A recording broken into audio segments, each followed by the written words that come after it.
Hey, hello? Yeah. Are we on? Oh, hold on. Hey, reach over there and grab them gonorrhea pills and get them out of here. Don't you bring that shit back over in my house no more. What's going on, everybody? We here. Listen, fresh off the jet, sharper than Gillette, the best you can get. I'm loose as a goose. I'm fly than Beetlejuice. We in here. Where everybody at? Shit, I'm tired of being. I'm so tired of being alone. I'm so tired of on my own. Won't you help me? God? Where's everybody at? Come on now. Yeah, there we go. Shit, we out here. Come on. We got Ferd. We got Vinny. We got Trey. Where Arflome is out. Arflome is out. His son is sick. Child is sick. But Flo, we're praying for you. Speedy recovery on your child. But you are here with us. You could have been anywhere, but we appreciate you hanging out here with us. We are in the building. What's going on, everybody? We out here. Let's get it. Oh, let's go. I feel good. Man. Trey, you look well rested and tanned. You been out on the beach, brother? No, bro. I don't know what I got going on. I think I got that taking some new fucking biologic medicine, the Skyrizi shit, and it's been kicking my ass. Apparently, every couple days I get this fucking red rash on my face. You look like you got the same shit that Vinny got when we was at South by. He ate some bad Mexican food. And broke out. It looked like he had got chlamydia all on his face. And I don't think that that's what really happened, but I think that he's all right. But it's gonna be good. Vinny, how you doing? We were just talking about you. How you doing, V? Oh man, what's going on, Vinny? Ridiculous. Not too much, man. Not too much. That's what I'm here for. Ferd, how's everything? How's everybody's week?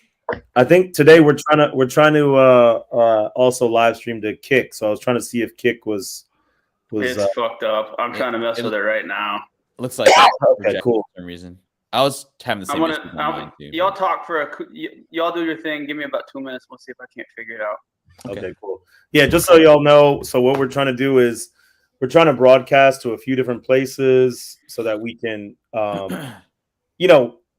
people like to consume content in a very specific way. It's kind of like listening to music. Some people like to go to Spotify. Some people like to go to Tidal. Some people like to go to Apple Music. So we're trying to be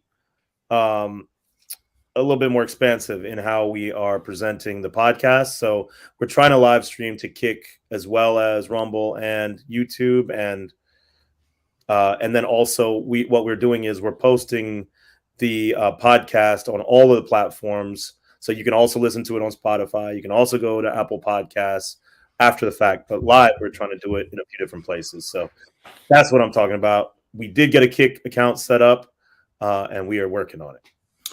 And let me say this too. Now's the time as we're rebuilding I pay bread for that YouTube premium. Ain't nobody tell you to pay bread for that YouTube premium. I ain't got nothing to do with that. You pay the bread for that. That's on you. We appreciate it. Though. I will say I do too. YouTube Premium is good because you can like when I get on a plane to go somewhere, for example, I can download an episode and just listen on my way out. Oh, that's cool. Kind of cool. Yeah. Oh, that's fun. Yeah. You can just download stuff. Dude, that's the other thing. I got grandfathered in. I bought it like 6-7 years ago when it was YouTube Red, where it gave you the YouTube Premium and you get the YouTube Music. And it grandfathered over, and for $9 a month, it's worth it just to keep the ads out of the YouTube videos. Yeah. Not to mention, YouTube Music is strong when it talks to audio quality. I don't know if anything beats YouTube Music when it comes to audio quality. So really, for $9.99, I ain't mad at Google getting my money for that. To be honest, I do know something that beats YouTube Music. My house. We got a vinyl record player, and when we play that vinyl. That beats that digital shit that y'all keep listening to. It's something about when you put the needle on the groove. That's what the old people used to say back in the day. Something about that static sound. Something about that static. You know what I'm saying? You can't beat that static. Do people still have record players? Like, I know that vinyl is coming back, but are they collecting vinyl or are they listening to vinyl? Both. Dude, I know Wade Driz has, I mean, he literally listens to fucking vinyl like crazy. I talked about it, like I own a bunch of vinyl, but it's also so damn easy to just, speak into your speaker and say, hey, such and such, play this and this, and it comes on. Instead of having to get it out and get the needle out and then find it and do that whole 9 yards. I mean, I get it. I understand the audio quality is going to sound amazing, but I guess I just came from that MP3 culture where it's just easy as shit just to cue it up and play it. Yeah, we got spoiled. Yeah, I mean, but I think that's half the problem, right? The problem is that we did get spoiled, but now we're living in an era where authenticity is starting to kick back in. I mean, you got cassette tapes that are selling for like almost $800 if they've been, unopened, because people want that whole cassette tape vinyl experience. You pop. It's something about, remember, man, back in the day, you used to pop that tape in, pop that VHS into the VCR player, pop that tape into the cassette player, like especially in the car. And you needed to, in order to get to the other side, you had to take it out, flip it over, put it back in. I mean, that whole experience is just kind of gone. And we're living in such an era that it's just like, point, click. I don't want to listen to this song. Go through the playlist. Point, click. We are where we are, right? I mean, it kind of is what it is. Yeah, there was something about taking your time to listen to music and looking through the liner notes and doing all that stuff that was really interesting. But I will say, I don't think anybody was paying $800 for a cassette to open it. I think they're straight up getting that so they can grade it. And man, they're gonna open that shit, bro. Man, that would be stupid. That'd be stupid as wearing $800 shoes. I said it. $800 shoes. Speaking of fucking up some shoes, dude, that night at the Africa party, we done fucked up with Travis Scott. It's pretty bad. Oh man, I never wear nice shoes to those things. Like I said, I was so concerned. I didn't know what the fuck though. I'm a white guy going to an Africa party from Oklahoma, so I didn't know. I literally was stressed the fuck out how to dress. I didn't know what to show up in. 100%. I literally asked Vinny multiple times, like, what the fuck do I wear? Yeah. He's like, whatever you want to wear comfortable. I was like, all right, I'm going to throw some fucking tennis shoes on. Some good ones. And yeah, that was a mistake because a hurricane monsoon came out of fucking left field. It shut the whole thing down. I mean, literally, you look out above and the fucking rain's blowing sideways. Yeah. Got to be 30-mile-an-hour wind and downpours. So they all moved us upstairs in this little VIP area Vinny got us in. Like I said, I still got bruises on my shoulder from getting bumped into for fucking 3 hours straight.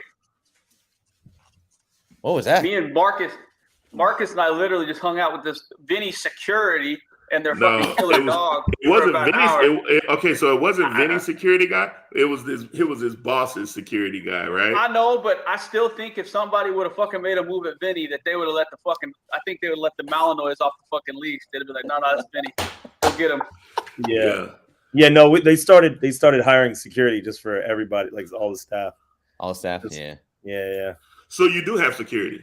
Yeah. When we go places, that's what that is now. Yep. They got the earpiece and everything. Yeah, that's so sick. Marcus and I almost watched this one girl get killed by this dog. I mean, literally. I'm not even joking. This dog literally, his whole job is just to like watch the people that it's supposed to watch. No petting. There's no fucking around. Because I mean, when we first walked up to it, I accidentally backed up into it, and I was like, "Oh, I'm sorry." And I asked him, I was like, "Can I pet it?" Because I know a lot of times when people don't want to pet their dog. I don't blame him. He's like, "No, absolutely not." He's like, "He's working." I was like, "Cool." Oh, so Mark, but he wasn't a dick about it all. He was super cool. Yeah. And Marcus and I end up, asking questions and about the breed and what we feed him and the whole 9 yards. And as this is going on, there's this girl that's drunk and she starts dancing, and she steps on the dog's paw and does the same thing I did, but like literally grabs for the dog to like pet it. This fucking guy like has to hem the dog up in like a half headlock, the whole 9 yards. It was insane. I thought this girl was going to get killed by this dog. Bro, and she was scared shitless. I'll never forget her face when she realized what was going on. But yeah, that dog. Don't fuck around with Vinny. He'll stick the fucking German Shepherd, Belgian Malinois cross on your ass. That dog was not playing around. I don't know who this dog was. Because this dog was clearly a person. It wasn't a dog. It was a damn person. and he was like, he could whisper something, and this dog would just like, like he could whisper it, like some dog just jump up. He could say something else, and dog sit down. And then like when like the dog is such a person, I guess, right? That if you actually back into him, he would have to catch him, because the dog would look at that as a form of aggression. And you would and just back, if you get into his space, it's literally, he has to tell the dog, don't click. You know, some dog, you can pull up on a dog and be like, oh, that's a cute dog. You just kind of pull up on it. You get into this dog's circumference, you can die. Like, that's how critical this dog is, bro. He was showing us on video how you can tell, like, he said if a dog bites you once, he's not aggressive. He says if a dog bites and then goes to get deeper on those back teeth, he's trying to fuck you up. And he's showing all these videos of, those people with those big leather, costumes on. And this dog of his is just, just getting all he can, showing his back teeth. He starts showing Marcus now. He's like, oh, no, we feed him nothing but raw liver and all this other raw shit. meat. Like, yeah, all that. He's like, if the shit's not chalky white and all that. I mean, I learned a lot about dogs literally from that conversation that we had. Yeah, he was like, the dog is on some Liver King shit. Like, everything the dog eat is raw. Like, he was like, you want to see what he eat? He's like, if they eating kibbles and bits, that's junk foods. They eating pedigree, that's junk. That ain't real shit. He said, this is what your dog should be eating. And it was like raw ground meat, chopped up livers in the food. And he was like, oh yeah, this is what they do. And then Trey was like, damn, I ain't think about it. Like with wolves and like coyotes, with Trey saying, when he's out hunting, should I say? Yeah. The wolf shit is white because they suck all the nutrients out of what they're eating. So, that's why these lean machines, bro, like, it was crazy. The other cool thing about it is I've known Marcus online for about 10 years. And I've known Vinny about 6, 7. Yeah. It's very rare that when you actually meet somebody that you know online and they live up to kind of what you have built up in your head about individuals. These two motherfuckers did that and then some. Like, literally, like I said, we had dinner before at this Mexican restaurant that was kind of next to the venue. And I mean, that's the first time we had kind of sat down and kind of started bullshitting. I mean, we've done this for a year and a half, but actually get to sit down and talk with them. Got to learn a bunch about both of them, and they're both just solid guys. Like I said, Marcus is what I always can tell about people is how quick they are to pull out their wallet or to split stuff or to do anything. Everybody, anytime anything was done, everyone had their wallet out ready to pay. Marcus drove me back 20 minutes back to my hotel after the shit was done. Just little stuff like that you can tell somebody's, real or not. Both of them passed every test I could give them. I'm excited. I'm friends with them. I'm excited to hang out with them again soon, to be honest with you. You need to get your ass flown in there too, Ferd. Yeah, hell yeah. Yeah, it was good. It was me and Marcus have hung out before, but it was good meeting Trey the first time. I didn't even realize that Trey and Marcus never met, so I thought I was the only one meeting, Trey for the first time. So that's crazy that they've been talking for so long and never met in person. So yeah, it was a surreal experience because everybody was so cool. 78 points. What's up, buddy? Like, it was so cool. Everybody was exactly who you would think that they were supposed to be, right? And so, man, we had just an amazing time. And it was cool to pull Trey into our world. Like, me and Vinny, kind of work in the same, not kind of, we both work in the same field. So, to pull Trey into that world where he could see how we actually function. Trey was like, oh shit, this is kind of, it was different. It's different because, we don't hang like we don't hang like the rest of the people, like civilians. We don't hang like regular civilians. Our parties are different. What we do is different. Where we hang out is different. All of this shit is different circles. I just didn't want, you know what I mean? Like, and that's exactly right. I was nervous to kind of go into that world because I don't want to embarrass them, if that makes any sense. Not that I was going to do anything that would embarrass them, but you don't, you're in someone else's world and you just want to be there and you don't want to stand out. You don't want to do anything that draws attention to them, or because that's their business. That's how they make money. You know, their reputation, everything else. So that's all I wanted to make sure I was doing was just, you know, staying in my lane and doing what I was supposed to do. And it was fun. It was like we said, it was, you can tell we're all getting old because about 12, 15, all of our feet and legs and shit were hurting.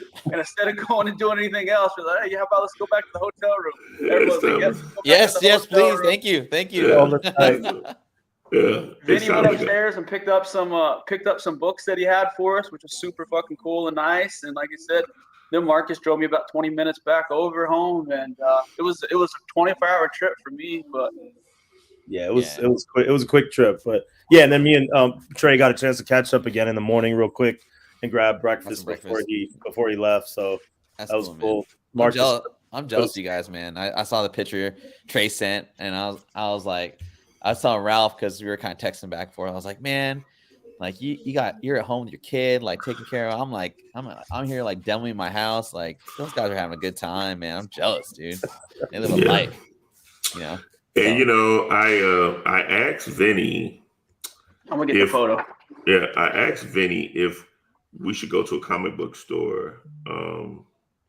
He told me no because he was in a lot of pain, and I understood. As he took a picture 2-3 days later at a comic book store and sent it to me. I did not. So what are you talking about? Where you took that picture from? Where you took that picture from? What picture? Where you had the vinyl and all that other shit. A record store. I went to a record store. Oh, you didn't go to the comic book store? No. I didn't go to toys. I saw Voltron.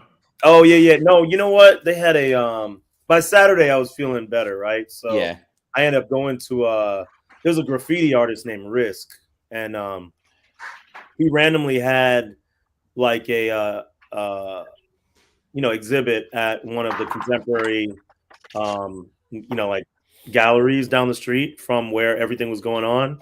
So I ended up going and checking that out. And they had like some cause shit, and then they had just some other really cool stuff. So I just went to go check it out, and then it was like a few blocks away from the venue, so it was pretty dope. Yep. Yeah, there we go. Good times. Great. Look how serious Vinny is in all the photos. You got a little smile in the bottom middle, but that's about it. Marcus and I are fucking having a good time, and Vinny looks like he's fucking. Vinny looks like he's getting a fucking mug shot. Vinny looked like he's ready to swing on somebody at any time. He did. Yeah. Like he's gonna pull the knife out and fucking get the cutting. Yeah, Vinny. You know what's so funny? I think I posed with so many rappers that, I was the only one smiling for like the longest time that I was like, you know what? Fuck this. I'm just not gonna smile. And then now I'm just that guy now. I'm just not smiling. That's cool, man. So I'm not the guy smiling, you know? So, yeah. By the way, that was not just a regular camo sweater. That was designer camo that was like a $200 sweater for the record. It wasn't just like I pulled it out of my dad's closet or some shit. Trey, you ain't got to explain that to nobody, baby. You were dripping. No, you look good, drip, man. brother. You guys look like you're going out out to a club. I mean, you guys look. Oh, we could have pulled if we had the intention. Yeah. We could have pulled if we wanted. Oh hell yeah! I want to say something, but I ain't gonna say it. But just know, Chuck Wagon is all about the beef. That boy, Chuck Wagon, all about the beef. It was a little one that crept up on him. Little young tenderoni. Little young tenderoni crept up on him. That boy. She started flirting with him. He didn't flirt back, of course. But you know. No, but it was good, man. It was good being able to hang out with everybody. I look forward to hanging out with everybody else in the crew as well, and just everybody else who's listening too. Like, whenever y'all are at a show or whatever, I'd love to just sit down, grab a drink, whatever. But yeah, ditto for sure. I love doing this type of stuff. It's awesome, and just for Trey to even book a flight and come all the way to Texas just to come meet us, man. That's pretty cool. This man landed at 5 p.m., hung out with us, that night, grabbed breakfast in the morning. He was out by like 11. Like, it was crazy. That's so cool. Like, he literally came in when he got here. He was like, all right, dog, I'm just about to shit, shower, shave. I'm going to see y'all in a little bit. Give me about 15 minutes. Let me get my shit together. I'm gonna hit you back. 15 minutes on the nose. Hey, where y'all at? I'm ready to go. Let's go. I was like, damn, Trey, that's my kind of dude, man. Let's get to it. I like it. I like it. But that's and that's the way you gotta be. Is I've always learned that it's easy. Like I said, I expect a lot out of my friends. I've always been that way. Like, and that's the thing is if I get a chance, if there's a chance where I can go be around people that I like to be around or go meet them, I gotta go do it. And like I said, I've known Marcus for so long, and like I said, we talk every day. We've talked every day for the last year and a half, literally every day. Yeah. So going and being able to look at someone, see the white in their eyes, hear the inflection in their voice, just the little stuff that you can only do when you meet somebody. I wanted to do it because I thought it would make everything. I thought it would make the podcast better. Yeah. And like I said, you just at our age, getting to hang out with people you like is rare, especially with. You got to take advantage of those, those opportunities, right? Even if it's just for 8 hours, you know what I'm saying? So. Well, I definitely want to say, man, I like you guys, except Vinny. I like you guys. Yeah, I understand. We've established that. I get it.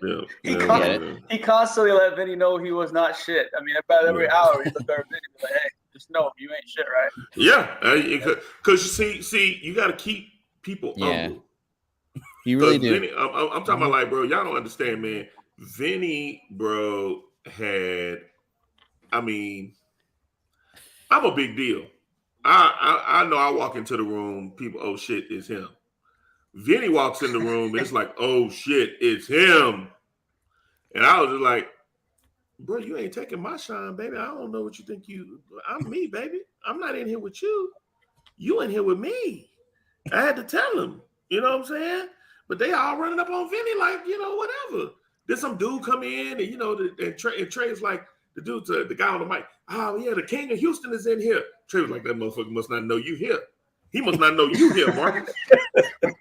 I was like, but it was Afro beats. So he's like the king of Afro beats, Houston. And I was just like, yeah, that's cool. He ain't gotta know that I'm here, bro. I ain't really just on that.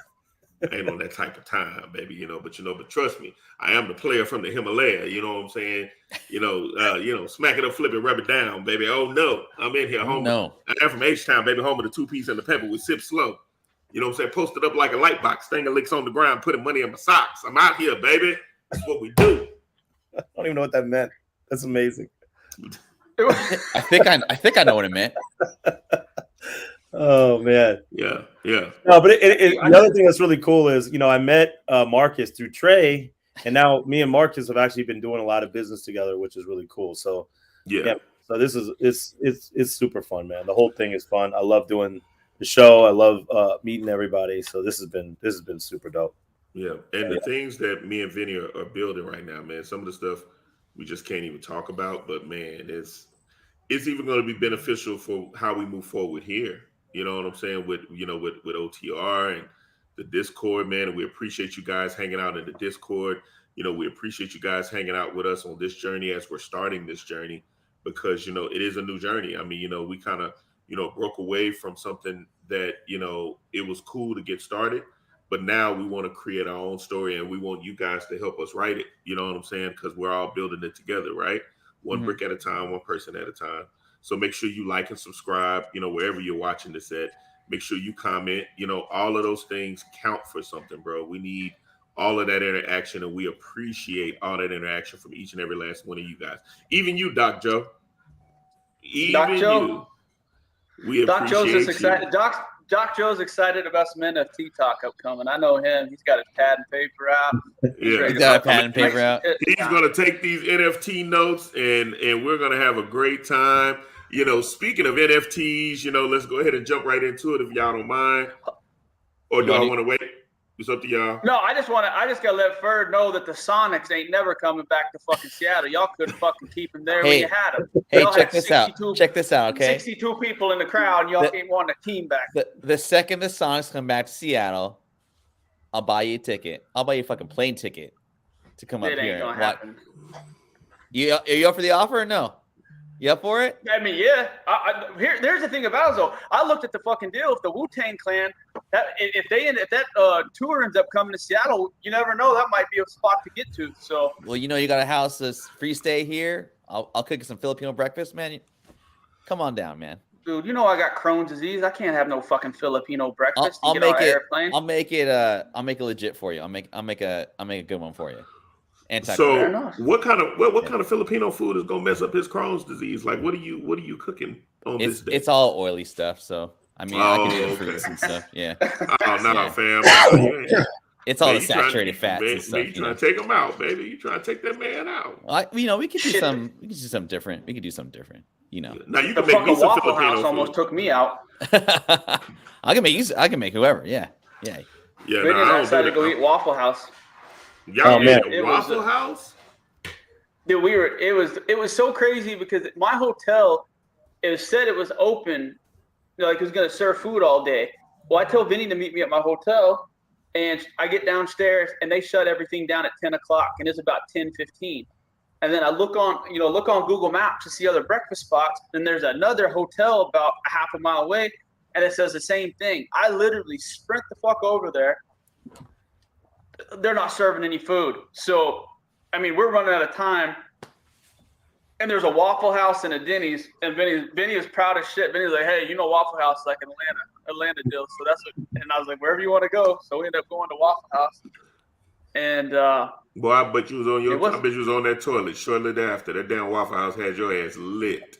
no, it was. I'll be honest with you. I thought it was going to go down, but thank God it didn't. Like I Oh said, shit! I I was like, didn't even realize that, bro. We could have gone anywhere else. My bad.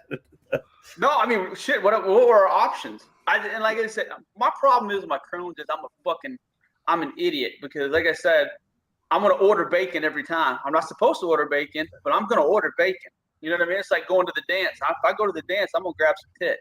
That's the way it is. What? Speaking of grabbing, let's jump right into it, y'all. Listen, me, Vinny, and Trey were at South by Southwest. South by Southwest happened for the past 2 weeks, and the music side of things were happening last week all the way up to last weekend.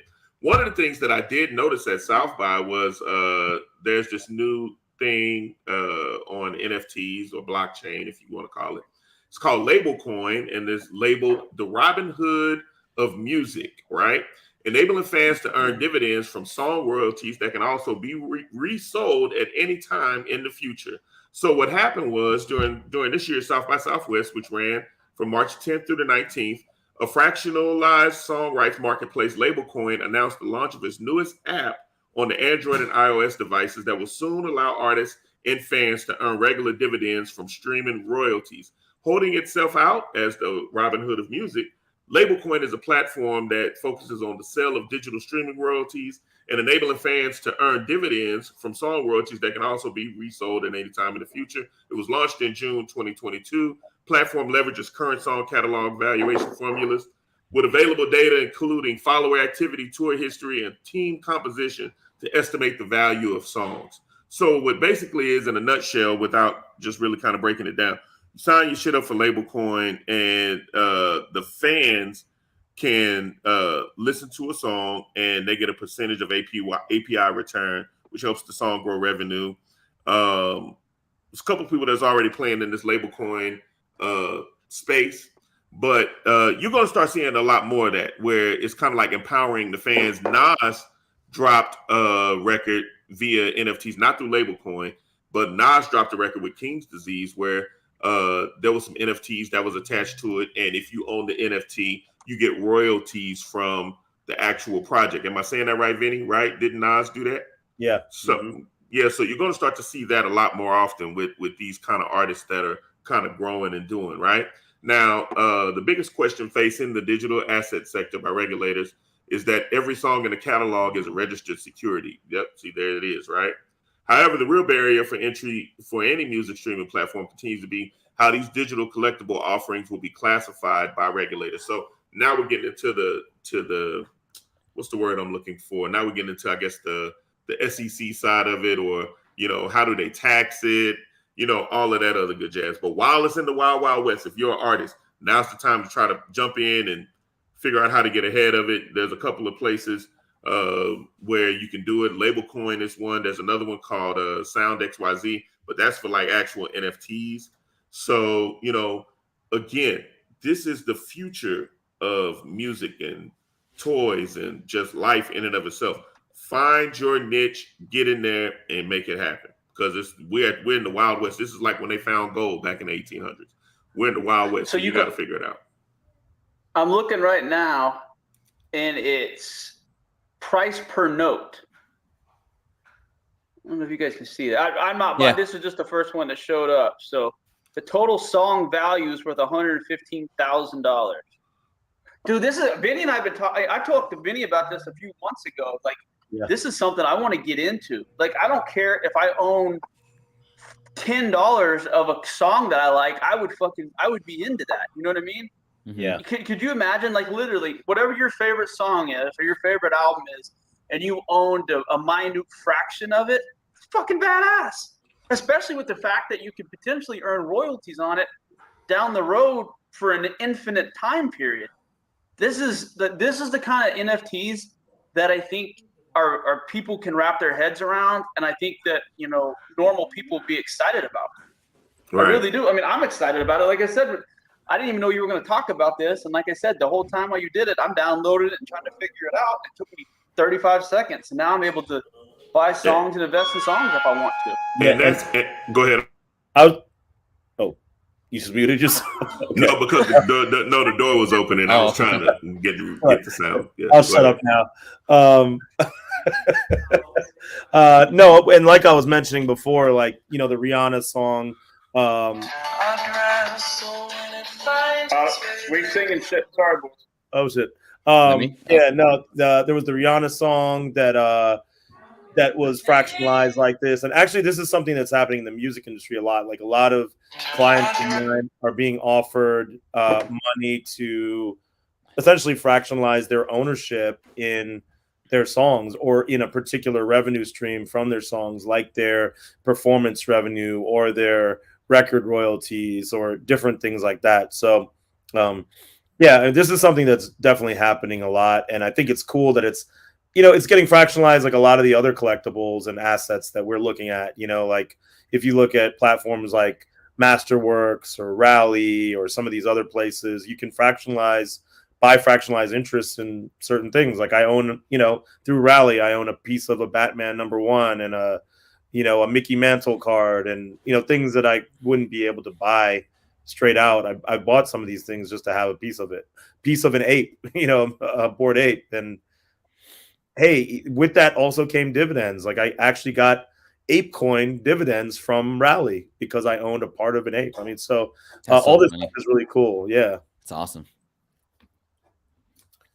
Yeah. Like I said, I know that there was some, I didn't know exactly Rally and a couple of other places. I knew that there were some people that bought some high-end collectibles, some AF-15s and some stuff like that were selling fractions of it, you know, 8-9 years ago. But I didn't know you actually invested in it. Can you expand on that a little bit more about the Rally? Is that what you said it was called? Yeah, Rally is just like it's an app basically like this, right? But it's for collectibles. And so let me just, if I look at it, I gotta log in. But yeah, no, I just have all types of fractionalized pieces of collectibles that, you know, I just wouldn't be able to buy. I think I own part of the Declaration of Independence and like just stuff like that. Just anything random or cool that comes up. I'm like, oh yeah, I'll buy like a $10 share in that, or I'll buy a $5 share in that. And you know, you can typically buy for most things you can buy, I think, as many shares as you want, but for some things that's really popular, they'll limit it. Like you can't buy more than 10 shares, you can't buy more than 5 shares or something like that. So that way you can't put together, you don't own enough where you can make a move on the actual collectible down the road, huh? I know. It makes sense. Yeah. Ferd, you look serious as shit right now. Me? Ferd looks way too serious. Yeah, you look absolutely. way too fucking serious. Whenever I make that face, I promise I'm listening. I'm just listening to you guys. No, I can tell you're listening, but you just look like some shit was going down behind the camera we couldn't see. No. No. I'm listening to you guys. No, I'm legit listening to you guys for sure.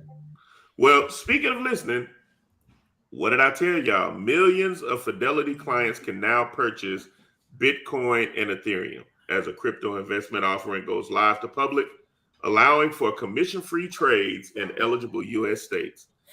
We keep telling y'all this stuff is coming. Right? So with that being said, Fidelity, it was waitlist only, is now going live for the public. So if you're a Fidelity investment person, you got your stuff through Fidelity, you can now buy Bitcoin and Ethereum on your app, right? So with nearly 10 trillion US dollars in asset under administration, the continued push into the realm of Web3 and crypto by financial service providers is a significant one.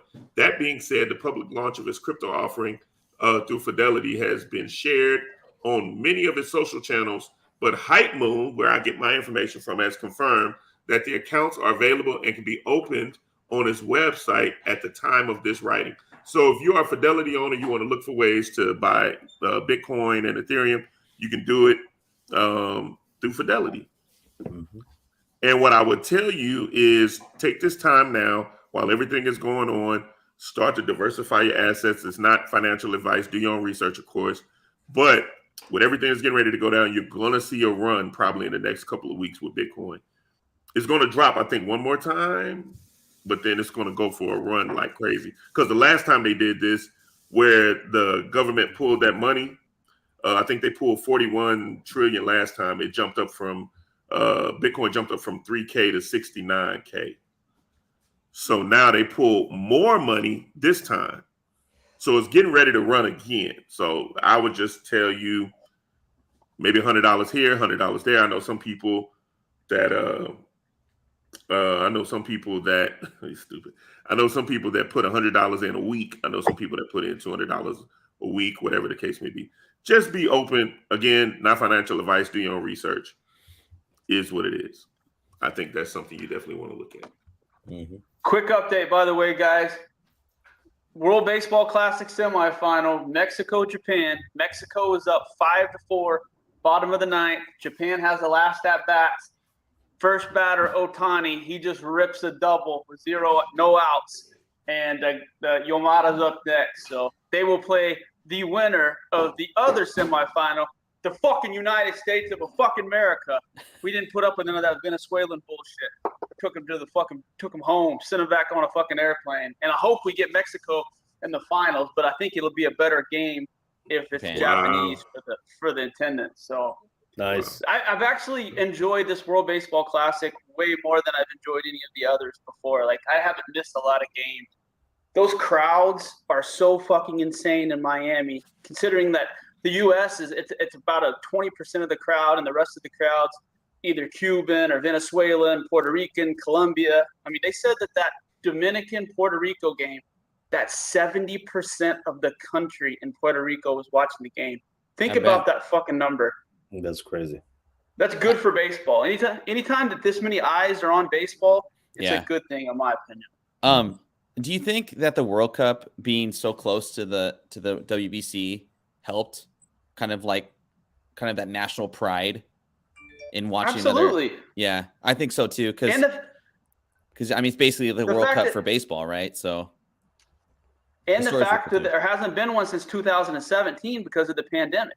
Yeah, you know what I mean. It's almost been 5.5 years since the last one. Yeah, and there's been a lot of good players and a lot of other things go down in that time period. I mean, like I said, these are the first meaningful fucking games Mike Trout has played as a professional. I want you to think about that. He's never sniffed a playoff game. So, like, watching him run out of the dugout when Trey Turner hit that grand slam against Colombia and getting to see, even though Ohtani, like I said, if you'd have seen Ohtani freaking out after he hit that double, I mean, you want to see the best players in the highest stakes. So getting to watch them in this environment and be excited, I enjoy it. I'm a huge Mike Trout fan. He does everything right. He's a good guy, does everything the right way, and I'd like to see him. You know, I'd love to see the Angels make a fucking run just so him and his legacy to match up.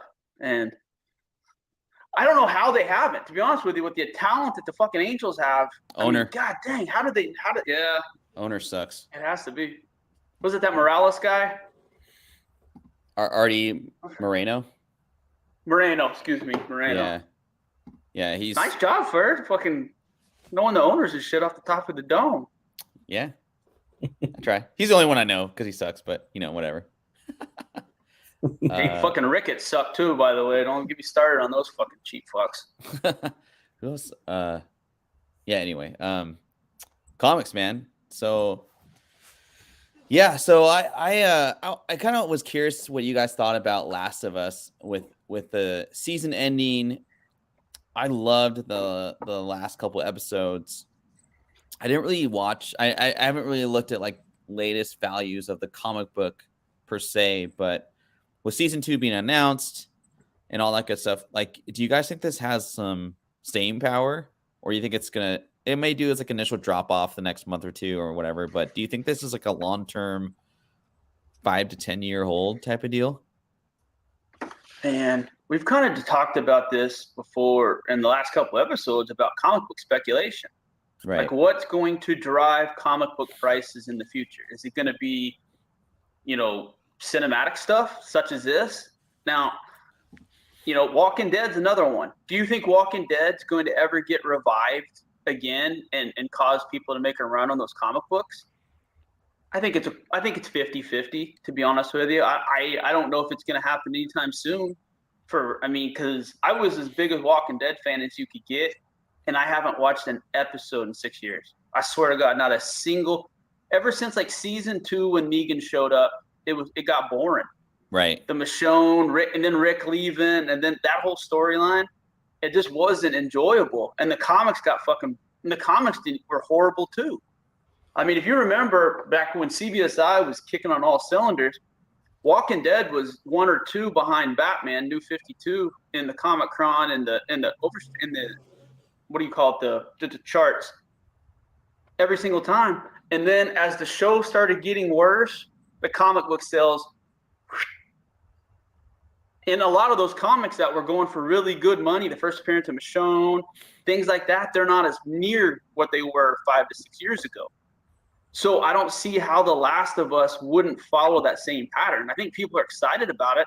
I think it was a really good season 1. I think it had a couple dud episodes, but for the most part, I enjoyed the shit out of it. My fiance enjoyed it, and I was excited. Holy shit! Japan just walked it off. Oh wow! Wow! Japan versus United States in the finals. That's awesome for the game, dude. Awesome. I like that matchup. Good. Just sorry. No, it's all good. That's awesome. I think the interesting thing about The Last of Us, though, that property, I mean, it's also a big video game, right? Yeah. It's not only thinking comics. So I think it probably does have staying power, just depending on, I mean, there's just so many people who are into it, right? So I think it'll have, whether it drops off now or not, is to be determined, I guess, also with how the show is and all of that. But it also largely depends on the property itself and the video game itself. And so I think there's still room. And Walking Dead, I think that just has to hit its nostalgia cycle, so give it 20 years or whatever from when it ended. I think people might be back looking for that book again. But yeah, I think it's going to take time to grow up. But I think if everybody remembers, people were calling that like the modern day blue chip, right? So I think it still has a chance. Here's the thing about it, though. It's still one of the greatest runs up until about, issue 160 or whatever. I don't know if there's a better read in the world. I mean, like I said, those trade paperbacks still go for a shit ton of money. I looked at that a couple of days ago. I mean, they still go for a shit ton of money. So people are wanting to read the property. But what is it going to cause to make the comic books go up in value again? And that's the thing is, what could happen in season 2 that are going to make more people than have in the last 4 months start buying the comics again? And I don't know if that's going to happen, because the only person I know who's read and played all The Last of Us was Wade, and he says that next season, if they follow according to plan, it's going to get ugly, like Walking Dead ugly, as far as main characters dying and things like that. So I don't know, let's say the Pedro Pascal character dies off, which I have no clue, pure speculation. Are people going to be that excited about The Last of Us? And that's the other thing, is the video game the one, are the graded video games the one to go to, or is it the Dark Horse comic books? I think it's tend to think that video games. Yeah. Yeah, I think it's like everybody kind of has their own collectible that's their like main thing, right? So I think comic people, they end up going to comic books for stuff like this. But it's kind of like in my view, it's kind of like when you have sports card guys collecting like a Deadpool card and calling it Deadpool's rookie. It's like, I don't know. I do like the comic book. I'm not trying to diss it, but at the same time, personally, and I always preach this, I would always just go back to what the first thing was from the first release. That would be the video game. So I think that would be a cool thing to target, honestly. Is there a certain one? I mean, is there like a collector's edition, or is there the first print? Do you have any? I'm putting you on the spot, but that maybe next week you can maybe highlight that a little bit. Funny thing, I'm actually looking at it right now. I've been looking at it for the last 2 minutes. So I actually have it on my Bob and Weed segment too. So. Oh, nice. Oh, shit, sorry. All right. No, it's okay. Ferd don't give us any insight on his Bob and Weave anymore. He just fucking hits us with it. Yeah. He just goes right in. I'll let surprise y'all, Yeah, I like it. Yeah. Dude, by the way, Ferd, you're killing it with the thumbnails and the fucking scroll and everything else. I don't know how you figured all that shit out, but it looks amazing. Thanks. Yeah. I hope you all liked the thumbnail with Jackson Mahomes kind of peeping in there. I kind of threw that. It's just kind of like messing around. It's kind of funny. I think that's what Ferd does. Ferd's smart enough to test us to see if we're paying attention or not. And I looked at that fucker and I was like, wait, what is Jackson Mahomes? We're not talking about Jackson Mahomes in that, I promise you. We got way better shit to do than that little fucker. Oh, man. Could you imagine being Patrick Mahomes Dude. and having to fucking defend his brother and his wife the way that he does almost every week? That would get fucking old quick. Yeah. It's so like I remember when people were asking me like, who do you want to win the Super Bowl? I'm like, not Jackson Mahomes. I didn't say Patrick. I don't want Jackson to win. Patrick's a good dude. You can just tell Patrick's not a bad guy. You know what I mean? He's solid, but that fucking Jackson kid needs the shit kicked out of him. Seriously, 10 different ways. I know. Trey, DC foils, man. Like I was curious what you had to say. The thing about them is I don't think they're going away. And in the last 2 months, they've released some fucking really cool ones. The Book of Dakota Static Shock 1/100 was up for cover of the year. I mean, our buddy Mighty Mel and the Drunken Chat crew were talking about it early on, and they were dead on about it. And it's still, the thing about the foils are, they're impossible to fucking get in high grade. I know. If you go and look at a majority of them, there's spine. And I know guys like Red Hood and a couple people have had some success pressing some of the foil stuff, but you can still see the lines. I mean, you can get the gouges out, but they're not going to be 9/8. And this weekend, I was doing some more research, and I saw the Matina Death of Superman 30th anniversary foil, and it's one of the most amazing covers I've seen in a long time. And I looked, and there's only been a couple of 9/8 put up. I bought one, got it for $120. So let's fast forward to this last week. The Sampier, Lazarus God's cover with the Wonder Woman, the gold one came out. And how many of those copies moved at $125? I think I counted 17 that went on eBay and sold in a time span of 8 days. They look amazing. Hold on, I'll actually go grab it here in a second when we get more time and show it off. But I don't mind them. As long as the covers are quality and the art's good. And like I said, it's not a cheap foil. It's a nice, thick foil. I'm okay with DC doing these on the high incentives. Now, you know what they're going to do. They're going to fucking wear them out. They're going to have foils on everything, books that they shouldn't have them on. But at the same point in time, I like the way that they've been doing them for the last 3 to 4 months. I think it's a nice incentive. Yeah. Oh, I think at Comics Pro, I heard that Marvel is going to be doing a bunch of foils too now. Yeah. It makes sense. I hate getting fingerprints on them.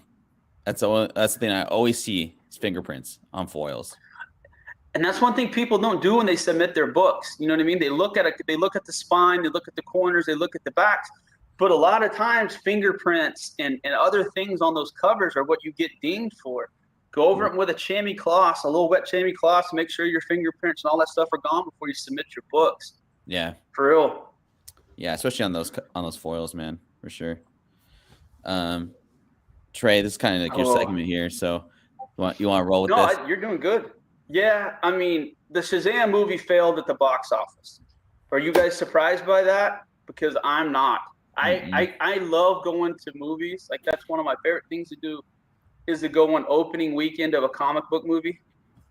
I had absolutely zero desire. I don't like the guy's fucking face to play Shazam. I don't like the actor. Mm-hmm. And then the whole deal with Helen Mirren and the dragons and all the jokes and shit like that. It's horrible. This is why it's the reason DC's failed at everything they've done movie-wise, is because they allowed shit like this to fucking make it. You know, I honestly respect Warner Brothers to an extent for like getting rid of the Batgirl movie and some of the other movies that they shitholed because it was bad. They should have done it with this movie, to be honest with you. Yeah. The other thing is, apparently there's a Wonder Woman cameo at the end that's causing all kinds of fucking issues because people don't realize, or people don't understand, is she going to be going as Wonder Woman going forward? Apparently she's there's another cameo she's going to be in at the Aquaman 2, because that's where she came from. She filmed a cameo or an end credit for Aquaman 2. And that's why she had her uniform and everything else when she landed in London when they were filming this. So it's the whole DC universe is so convoluted and fucked up right now. No one knows what's going to go on. No one knows if Momoa is going to be Aquaman. They don't know if Gadot's going to be Wonder Woman. No one has any idea who's going to be Superman. And these movies, they just need to be done. I know Flashpoint's supposed to be a good movie, and it's supposed to kind of segue into the new universe, but I don't know anybody who went and watched this movie. And I know people, we know comic book nerds to the hardcore, and I don't know a single person who went and watched this movie. Not fucking one. Yeah. I mean, I never, like, people were talking about, oh, did you go see Ant-Man in the movie theaters? And, like, I never was an Ant-Man fan, so there would be no reason for me to go see Ant-Man in the movie theaters, which is basically the same reason I didn't go see Shazam in the movie theaters. It's like, I'm just not a fan of the property. But yeah, you're right. Like it's hard enough to get people back to the movie theaters, especially when you put out like crappy, like just properties that no one really cares or knows about. There's no like, I don't think Shazam was like a cartoon ever. So why would you make a movie out of it? I don't know. It's just weird, but common sense. And I said this, the Black Adam Rock situation totally destroyed Shazam. If Black Adam and Rock would have been the end credit scene at the end of Shazam 1, I don't have an issue with it. But then we have a whole Black Adam movie where Shazam, the most central character to that whole storyline, doesn't get mentioned because The Rock fucking had to put his big fucking brain involved. And then at the same point in time, no Black Adam in this? Yeah, it doesn't make any sense. Oh. We lost Trey for a second. Oh, all right. Well, that's our show tonight. Just kidding. Comic book specky. Trey put out a couple books. Maybe we should be on the lookout for. Do you have Hell Arisen? Have you ever had that? Have you? I do. I think I was kind of talking about this book the other day. It just feels like, just going into the comic store lately, it doesn't feel like there's any really big books. There hasn't been in a little while. I don't know if you feel that way or not, but I just feel like you can kind of look back over the last few years, and two of these books that he mentioned, Hell Arisen 3, like the whole Punchline Batman 89, right? This Black Panther 3, those are the kind of like the few books that stand out for me over the last few years. And I mean, I think over the whole pandemic, I think the main books were the Punchline books. I mean, what do you think? Yeah, I've actually had that issue as well as the third print, which I kind of liked a little better. It had that purple background. Here's Trey. Dude, that was weird. No worries. All right. We were just talking about your comic spec kind of list of stuff, and Vinny was saying that just thinking of books, like in the past few years, those were like the main ones to get. Yeah, and Vinny, you're right. Like I don't really do FOC anymore because it's just like it just seems like it's like, oh, new character in a comic book. Let's see if that's like you can flip that for 15. And I'm just not into that anymore. It's too much.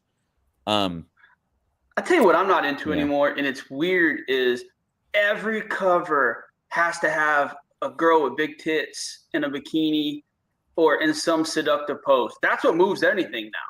Like, I mean, you should have seen people were excited about the Emma Frost outfit from the fucking Hellfire Gala today. That's where we're at in comic book speculation. And it drives me nuts because that's the reason we're in the spot we're in, is because bad advice from people on buying comic books. And instead of worrying about what's inside the comic books and reading the comic books and the substance inside the comic books, they're looking at tits and ass on a cover of a comic book. And that's what's driven the market for a lot of these months, to be honest with you. I mean, I've bitched about it before. I mean, do you think all these people are reading these Vampirilla books? Fuck no. No. Absolutely not. Half the people that have these Emma Frost Art Germ 1-on-100 variants, do you think that they've read the interior to that X-Men book? Nope. They're just looking at the cover. And it's fucking a little bit creepy to me, to be honest with you. And I hope we get away from all these. I mean, literally, I know Mel talked about on his Instagram yesterday, the Wednesday Adam variant with buck naked. It's ridiculous that that the shit that they're putting out. And people are buying them. That's the scary part. Like, I guarantee you that Wednesday Adam variant will fucking sell out. Yeah, like 300. Like, who? Yeah, who? But You know what kind of people are buying them? Yeah. And we got to get away from that kind of stuff. We just have to. Or comic books are going to fail, and they're going to fail badly. And they're starting to get that way. And it's gimmicky. It's a gimmicky thing to like draw like just a hot chick, and you know her boobs being huge and all that. Like it's just a gimmick, which is what's annoying for me as a reader and like wanting like a good story. You know that I think that's why like I always like what you guys recommend. Like I never read Damien before I met you, Trey, and like I went to a comic book store with my nephew the other day, and he's 15, and he freaking loves Damien. He knows all about Damien, and like he's reading all this stuff, and yada yada. But it's like music, like the good stuff's like not new. It's like the old stuff. You know what I mean? I don't know. It's just kind of a funny thing, but I was kind of interested what he had. Go ahead. Go ahead. Oh, I was just gonna say your Super Sons are back. I didn't know that. Here's what's funny. One of the writers for the new Flash book tweeted that an image and said that the old Super Sons are going to come back. Now it's obviously it's not going to be full time. Look what they're doing with John Kent. Yeah. But the fact that DC was smart enough to realize that one of their better cash cows and one of their better books over the last 5 years involved these two fucking teenagers or children, and trying to get back to that at some point in time would be great. But I'm excited to see him back. Like I said, the dynamic between John Kent and Damien was really good until they decided to age fucking John Kent up and stuck in dick. Which is just that's what seriously no one. Yeah. I've talked about it before. They literally aged him up to be in a whatever you call it relationship. Mm-hmm. That's just I just don't understand it. I mean, kids were buying these books. Literally, I remember going into All-Star Comics in Oklahoma, and people were buying Super Sons and excited about Super Sons. I did a Super Sons variant with Jimmy. I mean, people were excited about that book, and they ruined it. For what? Why did they? Honestly, if someone could give me one good reason why they aged John Kent up the way they did, I'll shut the fuck up about it. But no one's going to be able to do it. It's DC. I love DC to death, but they just continually fuck up and make the worst decision possible in print and in film. They didn't age up Damien though either, right? No, they didn't. See that would just being like, just like a other voice or whatever, like it would make sense. It would make more sense if they aged up both characters, right? But the fact that they only did one, it's suspect. I agree. I just don't think you need to age him up. I just think that's what made him unique is that, especially Damien being a 10, 12-year-old kid trained to be an assassin with his dad being Batman. And then, like I said, the way that John Kent came out of nowhere. I mean, he was in none of the New 52 books. If you remember, he was in that, what is it? Convergence 2. Convergence 2 was the very first time that we saw John Kent. Mm-hmm. And then it took, I mean, we went from baby And then he went to a teenager with Damien. I mean, there was really no in between after Convergence, if you remember correctly. He was a 10, 12-year-old kid after that. Yeah.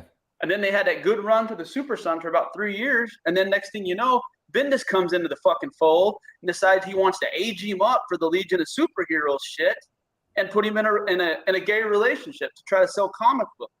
Mm-hmm. Well, I don't know if it's – I don't think they've sold a lot of comic books because of that. I could be wrong. But I know a lot of people that were excited about the John Kent character that now could give a Frenchman's fuck about him. Mm-hmm. True story. I remember when Convergence 2 was a popular book. I remember multiple people trying to get that book in our group and friends circle. Haven't seen that book brought up in 2 years. Yeah. And especially with the DC news, like, you know, Damien shot up obviously because of the DC news, but first appearance of Jonathan Kent, like they haven't done anything really. Another perfect example. Today, DC announced that the Tim Drake Robin book's being canceled. Oh, damn. Wow. Genuinely, I want to know why people aren't buying that comic book. Did DC actually think that people were going to literally show up and buy that comic book in droves? I don't think they know what they're doing, man. Big Leg's favorite comic book character was Tim Drake. Really? Has absolutely nothing to do with him now. Huh. Can you blame him? When you've read a character for 20 years of your life, and then they decide that they're going to change the sexuality of a character just to try to fucking appease people on Twitter, and then they want to get mad because people aren't going to buy the comic books. That's exactly what happened with Tim Drake. Instead of developing new characters, I mean, people remember his relationship with Stephanie? All that's out of the window now. All that history, all that stuff was done because DC decided that they needed to represent more. We've talked about it. Representation is a good thing. Zero issue with the representation. But turning legacy characters and changing their sexuality after 20 and 30 years, that's just dumb. That's just bad business on their part. Yeah, and that's exactly what they've had happen. It just feels disingenuous. It feels like, and I've said this before on other shows, like if they made like Jonathan Kent Filipino out of all of a sudden, I'd even be like, oh man, like there's a Filipino like Jonathan Kent. Like I would actually be like, that's dumb. Putting him back to being regular Jonathan Kent. You know what I mean? Yeah. Omar, he's literally said it best. They're isolating the real fans and pandering to people that do not go into comic book shops. I've talked about this a long time. People, the young kids are not going and buying comics. They're just not. I mean, I know you said your 15-year-old nephew, whatever. That's the first time I've heard anybody in that age group, in any one of our groups, the Discord, Instagram, anything, talk about that age group actually wanting to go into a comic shop. He's old. He's buying older stuff. It's not new stuff, really. He likes Static. He thinks Static's cool. He likes Damien. I threw some stuff at him, but it wasn't like it wasn't actually very organic. Like, when we were kids, we would go to the comic book store. Like our parents weren't like taking us to the comic book store. His dad took him. He kind of got into it, and that's how he was kind of introduced to it. But it wasn't an organic, like him independently going. It's still cool, but yeah, it's kind of different. But anyway.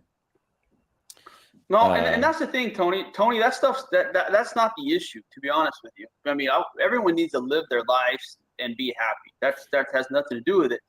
But it's just weird changing these kids' sexuality in comic books. Because Tim Drake's still a teenager by all I believe. I don't know exactly. They don't talk about exactly what age they are. But it's just really weird changing the sexuality and aging up characters to put them in a sexual relationship. Just something about it just fucking rubbed me the wrong way. Talking about a little bit of more speculation stuff, though, and it's kind of where we got turned off. I've discussed that I don't think film and TV are the way to speculate anymore. But at the same point in time, I still think there's some really good buys out there. The first appearance of Punchline was a $300 book a couple years ago. I picked one up last night for $110 ship to 98 CGC. Punchline's not going anywhere. I mean, they've already had a solo series from her. She's going to be around for a while. So that's one of those books that makes sense to me in that $100 to $150 range, because they're going to continually make comics and people seem to enjoy the character. Another one, I don't know enough about him to discuss it, but it's the Tosin character. I haven't seen people that excited about a new character for a very, very long time, but also talked about how inflated that book was. That's not a $2,200 book or a $1,500 book. It's settled that the 1 in 25 variant has settled back into that $560 to $600 range. I think that makes sense. I don't have issues with that. I think that's a good speculation buy if you have faith in that character. Another one that kind of was hit and miss this week was the Chimera, one of the Chimeras from the Powers of X, the Rasputin character. The Chimera is basically, she's created by Mr. Sinister. It has 4 different mutant traits: Kitty Pryde, Wolverine, Laura Kinney, a couple others. But that was a popular book when it came out. It went kind of back down after she died later on in Powers of X. But in the Sins of Sinister and the Immortal X-Men, she showed back up again, and I think there's going to be a character that's going to stick around a while. There's a 1 in 500 Brooks variant that you can pick up for dirt cheap if you know where to look, and I think that's a really good buy. The other one that I really have a lot of faith in, and this is not a cheap book, but if you can see right behind us with this new dawn of DC, DC's going all in on the Teen Titans. And if you see, the new Teen Titans are basically going to replace the Justice League. Cyborg, Raven, all those characters, their first appearances in DC Presents 26. That's been an $800 to a $1,200 book for the last 10 years. If DC finally invests in the Teen Titans and they do a good movie and all the things that they should do in the next 5 years, that could be a really good buy right now if you can get them in that $900 to $1,000 range. Personal opinion. But it's one of those books that has too many first appearances. Yeah. You know what I mean? I probably should look it up. I don't know exactly how many there was, but I mean, it's kind of like Iron Man 55. First appearance of Drax, first of Thanos. I mean, there's very few books that have multiple big first appearances, and DC Presents 26 is one of them, especially Raven. Yeah. I think Raven's one of those characters that can blow up properly. The cosplay people like her. You know, they kind of had a thing where her and Damian and the cartoon movies was kind of a thing for a while. People loved it. So I don't know. Nice. No, that's really cool. I have something really quickly, just going back to like that whole punchline, Batman 89, Hellraiser 3 thing. Do you guys remember when, I can't remember which of these books it was, and I can't even tell you if it happened or not, but do you guys remember that during the pandemic, there was like something happened and like, you know, everything shut down. And at one point you had like printing presses shutting down, and you had some of these DC books being printed by a different printer in one geographic location and another printer in a different geographic location. And I remember there was a handful of books that was, if you opened them up and you bought them in a different part of the country, they had a different printing press in it. One of them had like Transcontinental, and another one had something else, just because everything was so wonky at that time. And I was always wondering if either Batman 89 or Hellraiser 3, if one of them, I mean, if anybody even cares about this, but if one of them had versions with different printing presses, you know, where they actually came, like kind of like a weird variant of that. But I just have a feeling that one of those two books had that happen with it. I can't remember which one. That was when they kind of, DC went away from Diamond as well, correct? When that whole kind of, like you said, that time period where everything was kind of in flux, where they had some contracts that they had to fulfill, but they were also trying to move away from them at the same point in time. You said that in the comics on that front left-hand page, it says where they were printed, though, correct? Yeah. It does. Like, So I never got a chance to actually do the research or get my hands on enough copies of them to look. But if anybody knows, I would love to know about that. Because I think it had something to do with the lunar distribution and the break off from Diamond. So they printed some copies separately at a different printing press. And I just wonder if it was like, you know, a different number of copies, or just, I just didn't know too much about it. So just thought I'd bring it up. No, good stuff. I remember that too. I like I can't remember exactly what the story was, but it'd be fun to kind of research exactly what happened. Yeah. Yeah. And See, now then you got me thinking, Vinny. The Batman 89 is, I mean, she's in there for sure. Mhm. Punchline is, but I mean, it doesn't show her face. It shows her silhouette. It's like the bottom of her mouth, or it's like her. Yeah, it's like nose right. down. It's like down here, right? Like, Yeah. Right. right. Yeah. So which one do you have the most faith in, Vinny? Like long term? I think I have the most faith in probably Hell Arisen 3, just because it's like a first full, but I still like Batman 89 just because that was the one that had all the hype around it, and then it followed up with Hell Arisen 3. So they both had a lot of hype, but I mean, yeah, in terms of a first appearance, absolutely the Hell Arisen 3 is probably the better buy. I think that Hell Arisen 3 might have a smaller print run. That was where my head was at. Figure with Batman being one of the most highly printed books, per month, Mhm. I just didn't see many people, especially like you said during the pandemic, buying that many books. Now, it was a huge speculation book at the time. Don't get me wrong. So I mean, there was a second print that was doing well even one point in time. But I don't know. Like I said, it's hard. It's hard to speculate on comics anymore. I really don't know where to go because I want to base everything what's on actually in the pages of the comic book, Mhm. but people's head aren't there yet. Trey, I like this one out of the Hell Arisens. I was telling Vinny about this with that purple. Yeah, that I just like the look of I it. didn't know that there was a third print. Yeah. There's a second and a third print. Yep. Yeah. Look at that purple pop. I mean, it's Joker. I think that's my favorite one. I didn't even know there was a third print. That is nice. And you know what? What was that? You could pick a 9/8. What was that for? $50? Yeah. Yeah. See, that's the I don't mind buying books, those 9/8, like under $120 that I feel have some speculation, especially the 1 in 25s. And like I said, I've been watching that Hell Arisen for a while, and I threw a $120 offer out, and the guy took it. 120 shipped. So I'm okay with that. I don't think that I'm going to lose any money on that book. Yeah. Yeah.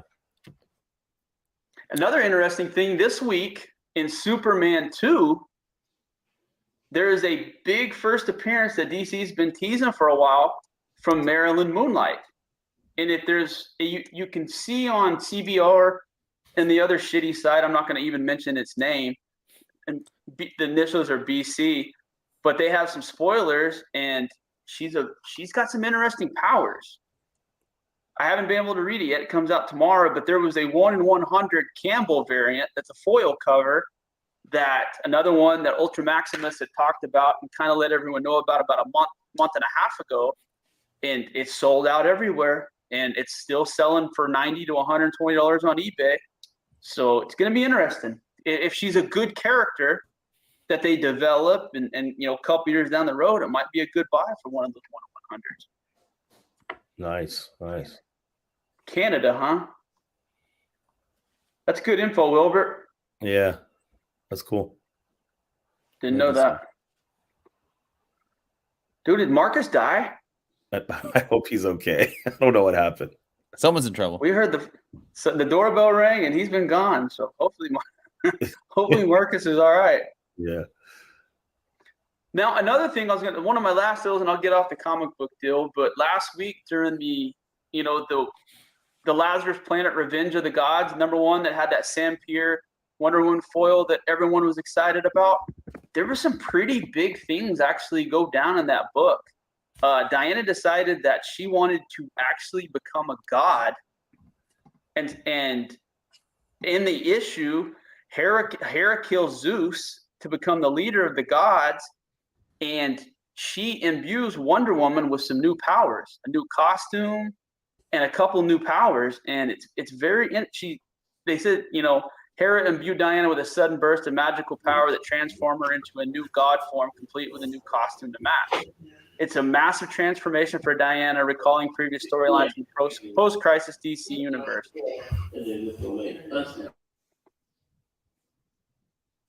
Hello? Oh, he muted himself. No, you're good. Go ahead. I hear you. But they said that there is if you read, which I read the book, if you read it, there's a few nuggets in there. This has some huge speculation potential, especially for Diana. I mean, it literally changes her whole trajectory. Instead of being an Amazonian, she's now one of the new gods, basically. And her and Hera are about to have a huge, and Shazam's involved and everything else. So who knows? No, it's cool. I actually kind of dig these Lazarus one shots. They're just fun, I kind of got back into DC because of it, but they're fun reads, man. I dig them. There's a bunch of first appearances, and there's a bunch of, I don't know what you would call them, but there's a bunch of characters that basically got huge upgrades during this Lazarus planet. Mm-hmm. I know that the Superman family and the Metropolis one and a couple of them, the Amanda Waller's nephew. Yeah. There's a bunch. There's 5 or 6 new characters that have presented themselves during this Lazarus event, and no one's really talking about them. And that's the kind of speculation I like. Pick up a couple of those for $4 to $5, put them in a long box, and fucking let them go dust until those characters do turn into something. Yeah, for sure. I didn't know Tom King is taking over Wonder Woman. It's not good. Huh. All right. The fact that he destroyed Batman the way that he did, and they had to pull him off of it early. Right.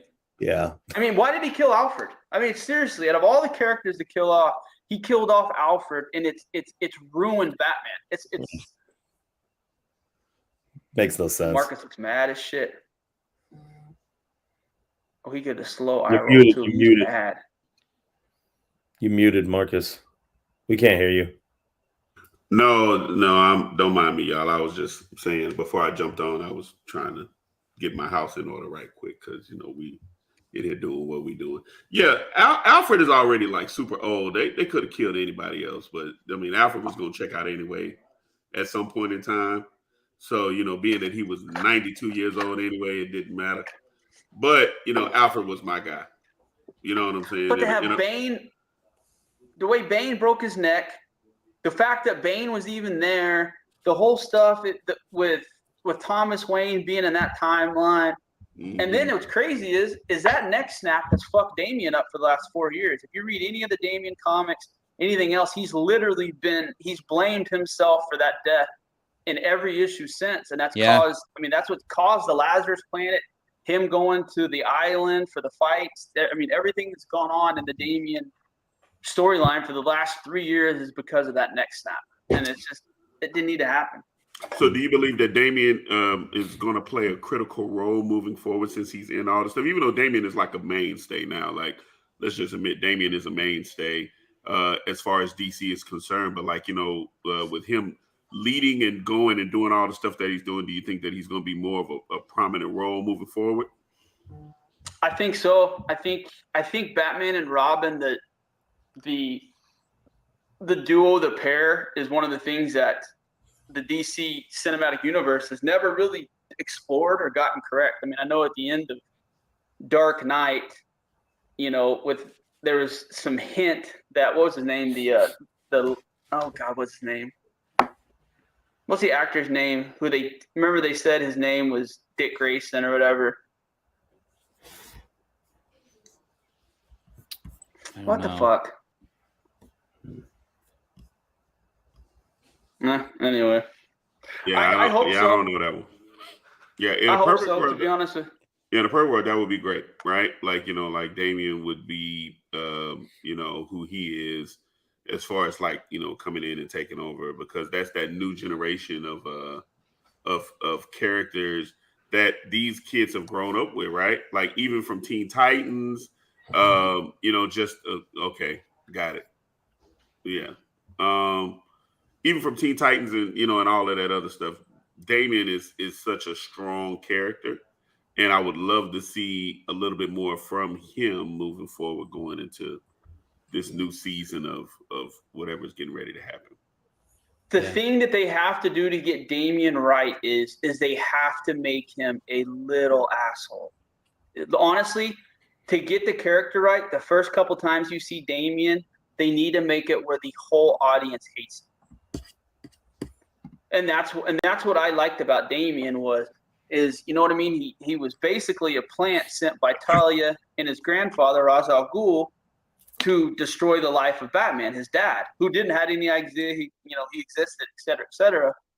And then over that course of that run, that Grant Morrison run, he realized how much he respected his dad and everything that Bruce was going through. And I mean, one of the most credible panels of all time is when Damien finally tries to earn the respect of his dad, and he goes down in the sewers underneath Crime Alley and finds a single pearl from his mom's necklace. Remember the whole famous deal where she gets the necklace ripped off? Damien found a single pearl and presented it to Bruce as a like, I love you. This is, I know that you don't have a lot of things, but this means something to you. And Grant Morrison was so fucking good in that whole arc, and even the Batman and Robin stuff. Yeah, afterwards, I read that. Dude, it was good. But they can't just. They have to tell the story right. They have to make people hate him, and then gradually kind of earn the respect for that character to be done correctly, in my opinion. But if they do it right, which I hope they do, I mean, his storyline's endless with what you can do with the Raj. I mean, I believe Jim Lee said that they want Damian at one point in time to be the Magneto of the DC universe. Now, if you think about that, Magneto's technically a bad guy, right? But his principles are good. He just wants to protect mutants and make sure that, they're not persecuted, same way like, the Jews were. And they talked about that. And I'm not saying that like in X-Men. I think that's one of the top 5 most powerful cinematic movie scenes is when he was a little boy in Auschwitz and he finally gets his powers and fucking destroys that whole fence and everything. Yeah. One of the greatest scenes in comic books. Yeah. On all the movies, one of the more powerful ones. So they got to do stuff like that. Like I said, they just can't have him show up and be the Robin that he is right now. Can't. They have to show the conflict between him and Bruce and how they kind of worked it out to become father and son, and then how Damian went from not killing people. Because Damian showed up at Gotham, and he was a League of Assassins. He was killing people left and right, and Bruce had to explain to him and teach him that there's ways to do things without killing, and that's how Damian came to respect his dad, that his dad was doing all the things he was doing in Gotham without killing people. And Damian couldn't wrap his head around it, and still's having a hard time wrapping his head around it because he started killing people again during the Teen Titans run, 18 months ago. So I don't know. I could talk Damian for 3 hours, so we'll move on. Nah, but that's good shit. Like, that's the reality of the situation. You know what I mean? Really, as it comes to Damian in that regard, I think that's the thing. Yeah. All right, Vinny, your segment on video games, man. Cool. Yeah, so here we go with another game that Vinny got.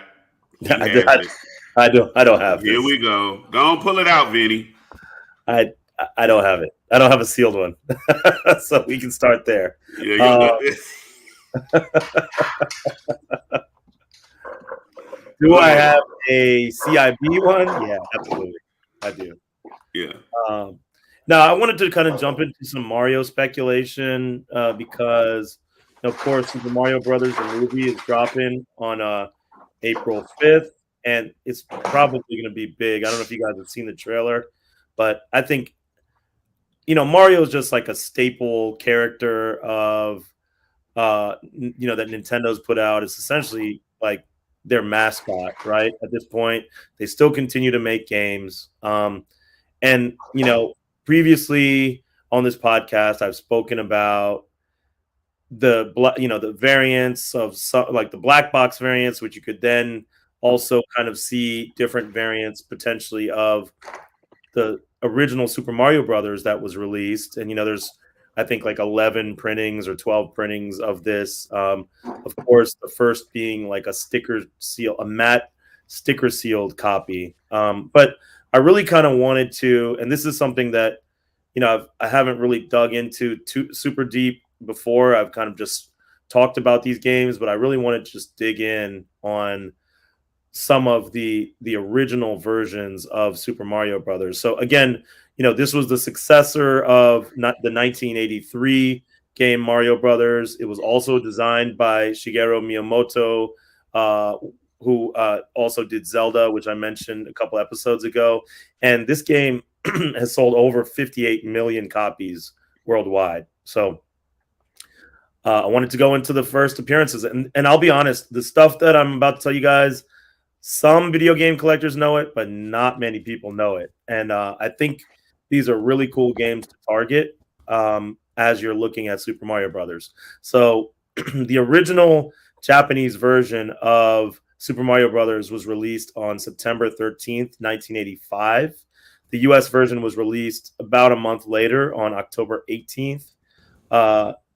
And this was the first print. So anybody who's not watching this on a, like a YouTube or a Rumble or something like that, there's a few indicators to look for to find a first print Super Mario Brothers from Japan.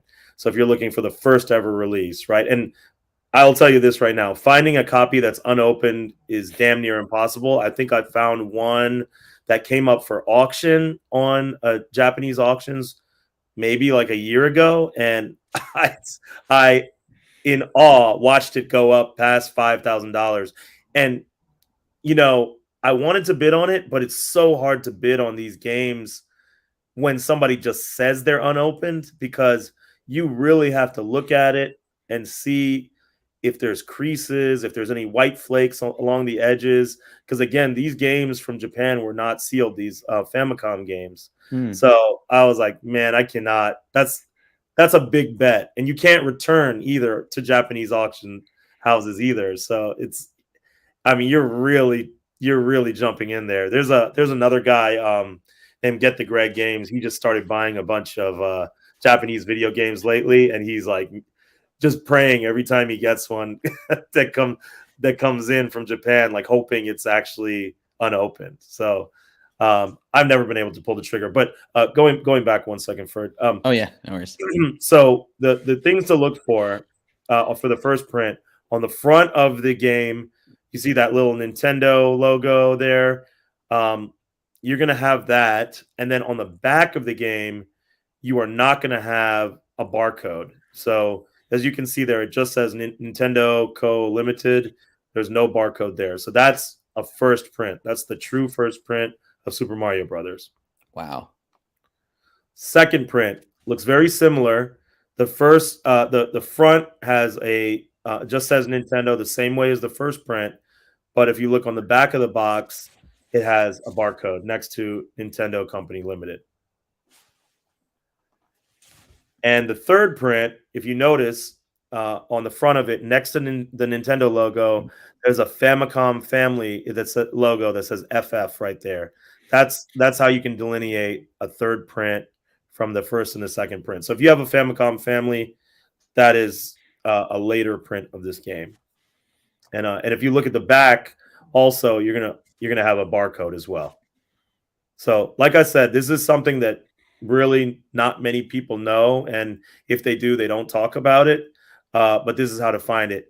Now, given the fact that it's extremely hard to find these games unopened, I might not be, mad at looking for CIBs of these games. I mean, I'll tell you today, trying to find pictures of the first print, I went through Yahoo Japan auctions, and I went through all of eBay and only found one first print in there. There used to be more of them. I'm not seeing many, so they are starting to dry up. So I don't think it's a bad idea just to buy a copy of the first print that's open at this point, just to have a copy of the first print.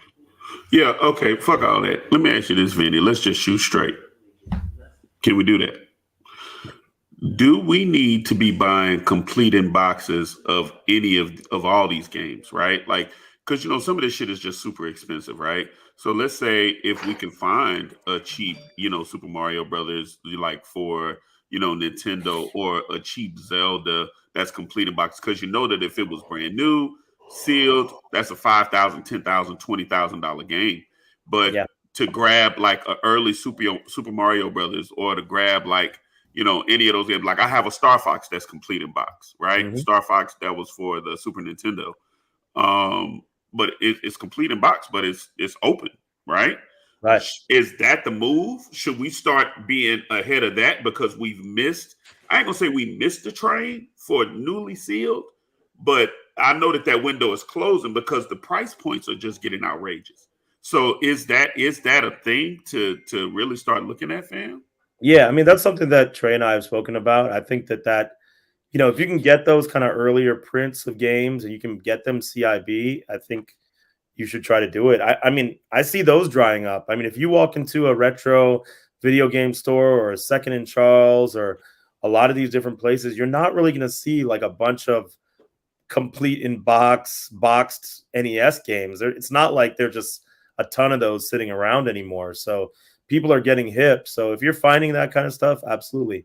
But what I'm saying is people have not really been on the first print Japanese ones like that, but it may not be a bad idea just to buy a complete in box of that too, because they haven't been going for more than $100, $60, $80. It's a pretty cheap buy-in, but I'm not seeing as many anymore. So if you're able to identify it and find one, I think it's worthwhile. Yeah, so that's actually one I'm going to talk about in a second. That's another game. Oh shit, my bad. And I was going to say that I just on a quick look on eBay, there's 4 third prints on there right now with the FS print. What did you say? Yeah. FF was the third print indicator, correct? Yeah, and I think they are Famicom? unopened. Yeah, I think those are unopened. Yeah, or if they're not unopened, then they're qualified. So that means, again, if they're unopened, then VGA will just grade them, and that's it. If they're opened but unused, then they'll give them a qualified. So it's basically like it's new. Unlike VGA, WADA will not categorize them as open but unused. They will just call them CIB, even though they're unused. So it's kind of like a crappy. There's no delineation with WADA, and CGC doesn't even grade these yet. Yeah, go ahead. There's a CIB second print right now for 1,300 or best offer. Yeah, see, so here's my problem. The problem is you got to really look at those edges and try to see if it's unopened or not. It's opened. You can tell that it's a CIB. Yep. So you're still taking a risk to even say, is it unused? You know what I mean? So that's something you would have to send into VGA, and if they determine that it's used, then they're just going to give you a disqualification, which I got, by the way. Yeah. Yep. Which I got, or if I can find this, yeah, I'll show you right now.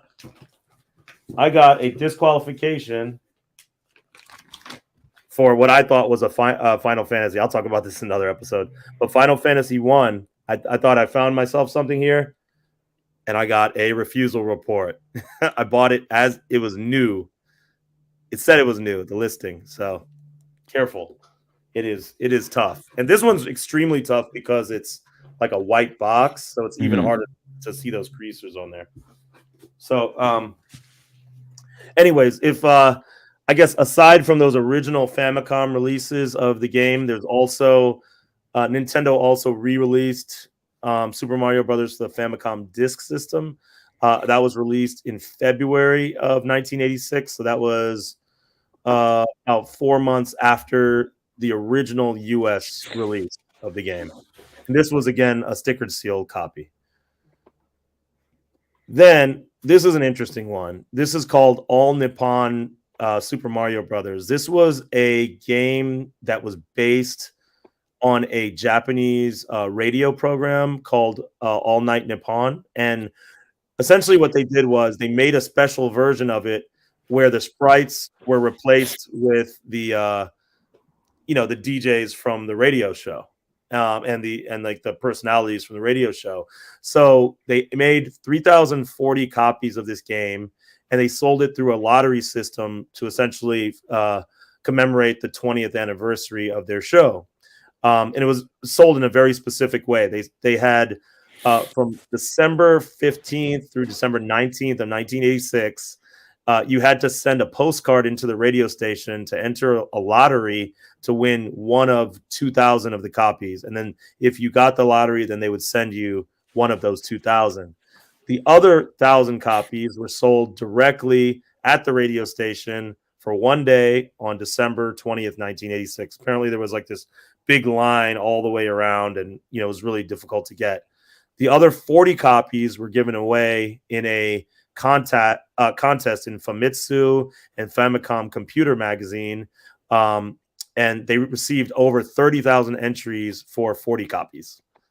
So I've seen this game from time to time pop up, but a lot of times it'll be missing that booklet and the pink slip. So if you guys are ever trying to target it, listen, you can probably find just a disc and that little cover, which is a lot of, if it ever shows up, that's the way it shows up. If you really want a complete copy, you need that book. I've seen the book go for over $1,000 just because people are trying to get, piece together a copy of this game. So it's just kind of a cool, different version of Super Mario Brothers, just a very novelty niche thing that people don't know about. So I really like this as well.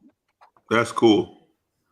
Now this is another version of Super Mario Brothers. There was something called a Famicom box. So it was like a box that held 15 cartridges, and basically it was a way to try out Nintendo games. And you might have these at not necessarily arcades, but you might have them in your hotel room or something, and you'd have to put some money into it, and then you could literally pick up the controller or a zapper, and you could play one of the games on there. And it only included all those early games. A lot of the black box games: baseball, Bomberman, Donkey Kong Jr., Duck Hunt, Excite Bike, Ice Climbers, Ice Hockey, all those types of games. So there was not really a big library for that, but this is what a Famicom box version of Mario Brothers looks like. I think it's another cool version of the game to collect. There's Absolutely. not that many copies out there. Yeah, that's hard. I like that. Yeah, and then finally, this is kind of a rare version of the Hong Kong release or the Chinese and Hong Kong release. It's just called the Asian version, but they had a long box version and they have a short box version. This is the long box version. It has 5 screws on the back, and this is just one that has historically gone for a lot of money. But if you can find one, sometimes you can, like on eBay. I think about maybe 8 months ago, I found one randomly listed, a long box that was listed the wrong way, and I was able to scoop one up for just a couple $100. But these are really cool too. And even if you can find a complete short box version, those are cool. But these long boxes have kind of historically been something that collectors have been targeting. So I just wanted to give you guys some alternatives to these super expensive NES versions of these games, but also just so you can know a little bit more about the history as well of Super Mario Brothers. Hey, when are you gonna let somebody else borrow that horseshoe that stuck up your ass? What? Talking to me? No, I'm talking about Vinny. He said 8 months ago he was able to find one. I mean, he literally, if Vinny makes an internet search, that fucker finds it. Okay, so 78 points of articulation said, do you know what the Famicom version of Super Mario Brothers with the FF logo on the bottom right means? Right, so that means that it's a third print. That means it's a third print. Family Famicom's what you said, right? Yeah. Oh, what does it mean, Famicom family? It was just like if that's what you're asking. Famicom Family was just like a group of games that they were releasing at that time, and they just all had that FF logo, the Famicom Family logo on it. So you'll see some of the other popular games from that time that also have a Famicom Family logo. Speaking of that, 78 points of articulation it might be our first guest next week if everything works out. He said he was game for it, so I'm excited to talk to him about the action figure world and kind of what he does, because honestly, he has some of the most amazing sets and displays and photographs he does with action figure. I think it should be a good interview. So absolutely, he's dope. Nah, he's dope. Cool. Cool. But I mean, again, Super Mario Brothers, the movie is coming. I think you can still find a lot of this stuff pretty cheap, like the stuff that I'm talking about. So if you can find it, I'd say try to look for it. Again, those first prints, I think I found one today that was like $100, like the one that I got a copy of, that I pulled a picture from. So There was at least one out there. I can say if anybody's looking. So, and that was I think I found it on eBay. I want you to do the 5-screw stuff. I want you to talk about the 5-screw stuff one show too. About, I mean, I noticed on my Facebook groups that I follow, that's one of the huge things. I mean, the 5-screw duck hunts and some different things like that. So I think people might be interested in that if you run a segment ideas. Yeah, for sure. Just as a general rule, 5-screw came before 3-screw. So 5-screws was always earlier, traditionally speaking. Yeah. Like, and when I'm talking about that, I mean, if you turn literally turn the NES disc around, it has screws on the back, and if you notice, some of them have 5 screws, some of them have 3 screws. But there's like so many interesting variants out there. If you guys remember Super Mario and Duck Hunt, remember there was like a cartridge with both of them on there. There's one guy. There's one guy who collects every variant of that, and there's so freaking many variants of that game. It's unbelievable. I think he just buys them now, just buy anyone he sees. I'm like, man, you're gonna just spend all your money on this game that was printed millions of times. Weren't they like different colors too? Yeah, different colors, different orientations. Cool. A logo here, one missing a logo. I was gonna put. Oh, go for it. Yeah. Oh, we both did it at the same time. I thought it was hilarious. Really caught that. Yeah, I literally just caught it. That's crazy. Thanks, Vinny. That was really cool. I like it's cool when you send me your slides and I kind of go through them and I'm like, oh man, like different version of stuff and all that. So I enjoy putting that together and stuff for you guys. Cool. Yes, sir. You bob, I weave. Come on, let's bobbing go. I'm bobbing and weaving. Yeah. So this was kind of a different list. I want to say. I hope you guys like this list this week. But so I had a buddy come over the other day, and he had been like, "Oh man, I used to have a TMNT #1. I wish I could buy another one. It was like a second print or something like that." And I was telling him, like, man, you're gonna have to pay like an arm and a leg for that book. However, you got the TMT #4, specifically this colored, cover or whatever. I just feel that TMNT #1 is kind of out of a lot of people's range as far as like buying and whatnot, but #4 is not too bad. And as far as like nostalgia, bang for your buck, and kind of the original, like what the Turtles are for like me and like people probably close to my age are now today, I feel like this hits a little more than the original TMNT #1. It's the cover of the video game. It's better art, in my opinion, obviously. It'd be cool to have original #1 or a second or third print, but I feel like you get a better value of this book. Just because it forgive me if I'm wrong, but #4 is the last magazine sized comic, right? Like 5 is regular size, right? Yeah. So just something else that I thought was kind of, interesting as far as that's concerned. What do you guys think? Yeah, I think that's great. What's funny is I didn't even know you were doing this, but I've been thinking about Turtles a lot, and I've been thinking a shit ton about how undervalued Gobbledygook #1 is. I mean, that's Marcus. That's the very first time the very first time that the Turtles were in print. It came out before this book, and yet you can go on eBay and get a copy of it for fucking $32 right now, 9/8 or $500 or $600, and that's the very first time that the Turtles were published. And they're microscopic in value compared to a lot of the other Turtle books and first prints, second prints, and everything else that you can. So I didn't mean to hijack your shit. Ferd, go. No, it's all good. And kind of what we were talking about earlier, The Last of Us Special Edition. This video game special edition has gone up to like $2,000. It's really expensive. It's cool. It's got like it's basically got like a statue versus like an action figure. Some other cool stuff, but this new Resident Evil 4 reintroduction, remake, whatever you want to call it, on PS5 or Xbox. I just think this is a cooler special collector's edition.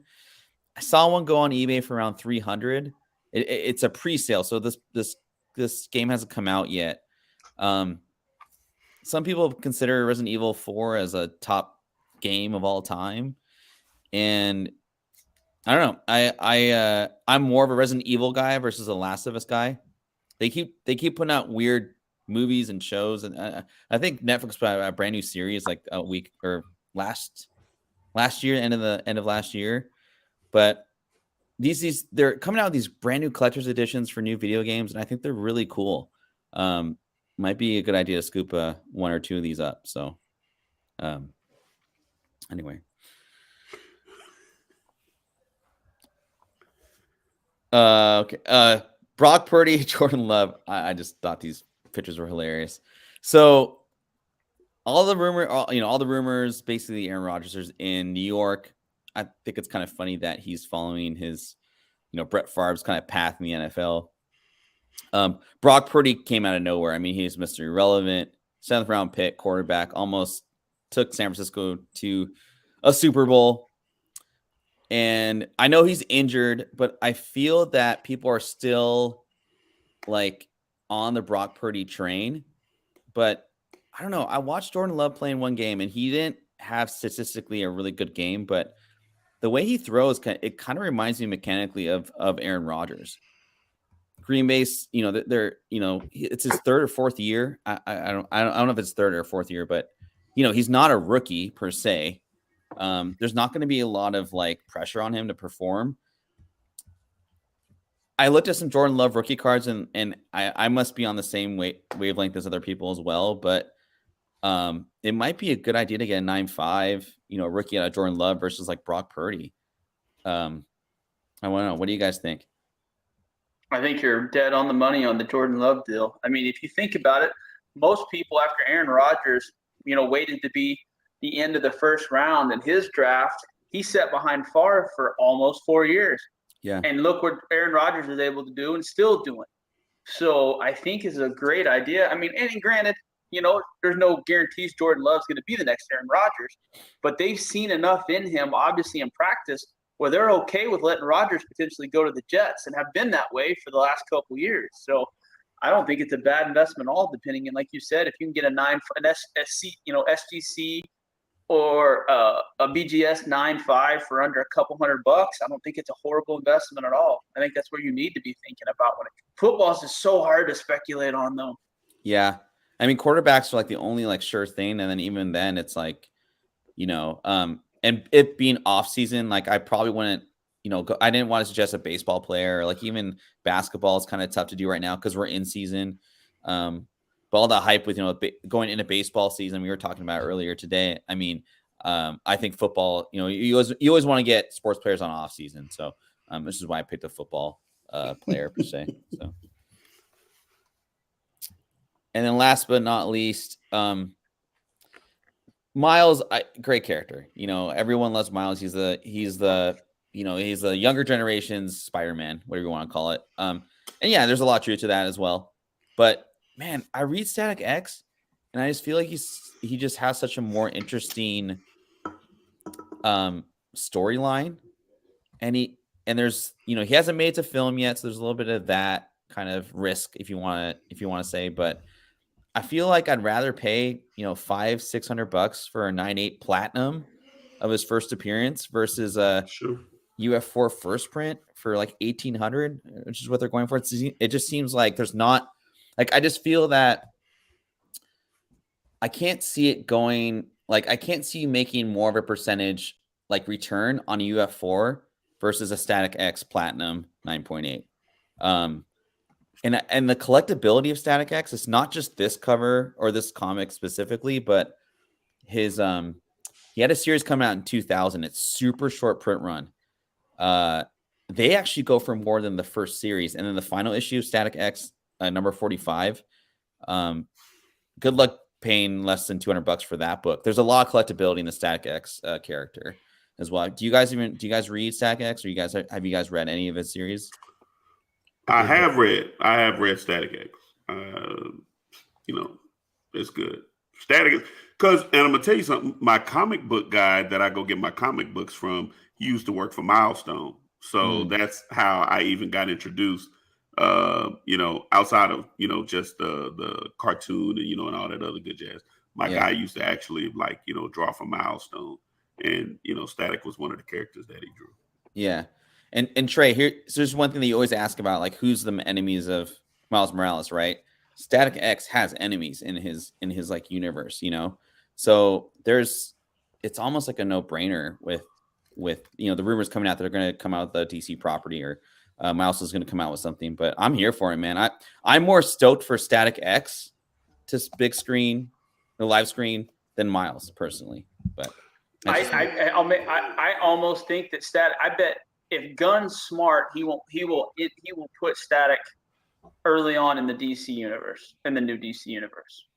I think you have to. Yeah. Honestly,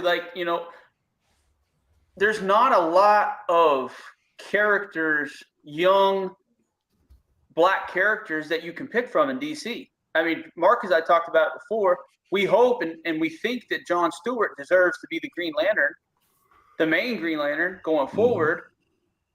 But I can't think of any young black females in the DC universe that is popular or prevalent of character that would Gunn would put up there. So Static Shock makes a lot of sense. But at the same point in time, he has a larger catalog to read from than a lot of other characters do. So there, like you said, there's villains to pull from. He's worked with Batman to take down the Joker before. I mean, he's actually fought the whole Justice League. I mean, there is a lot of stuff. Then you throw in the animated stuff. They're very similar trajectory as Miles. It really is. I mean, you go some of the Young Justice stuff and put that with the Edge of the Spider-Verse stuff. And, then, like I said, Static has one of the coolest covers people don't know about, that Mobius cover, the 36. Yeah. That's a $300 or $400 book raw. Yeah. And it's a ghost. Yeah, the collectability of Static X is it makes collecting kind of fun, I've been doing the frustrating thing with DC and the Static is they're all mini series. So they don't have an ongoing thing. It's really, I think it's frustrating for me as a fan of the property, but it does make it a little more collectible, which is, cool too. But anyway, I will say also just be careful, guys, because they just did a facsimile edition of this polybagged, and I would not, honestly, if I didn't know that and I'm looking through a bin, I would have no idea. So just be careful. Yeah, I hate those facsimile editions. I can't lie; they just piss me off. Yeah, it's really kind of sad, but whatever. I think if you want to dupe people, that's kind of whatever you're doing. All of those acetate stuff and acetate gate and and all of those shit where they're taking all these these iconic covers and now they got other copies of them just on better paper stock and and it's all anyway. The Lamole special. The Lamole special, absolutely. Oh man, remember that X23 variant? They did a redo of. Oh man, annoying. Oh, I do. Yeah. Now I can picture it. Yeah. So cool. Well, that's all I got, guys. Okay. Look, that was awesome, man. That was really awesome. Now, I saw you put The Last of Us in there. I'm gonna do a little bit of research and see if I can find that first print of the game. I think there's a couple copies out there for PS3, so I'm gonna come back and see if I can find out what there is to target for next week's episode. No, don't hide, divide. We're not gonna put it up until we buy it, and then tell people that hey, it's all got sucked up and y'all can't get it no more. I'm sorry, and you know what I'm saying. We will divide. We will divide, or better yet. Hey, jump in the Discord. Join the Discord.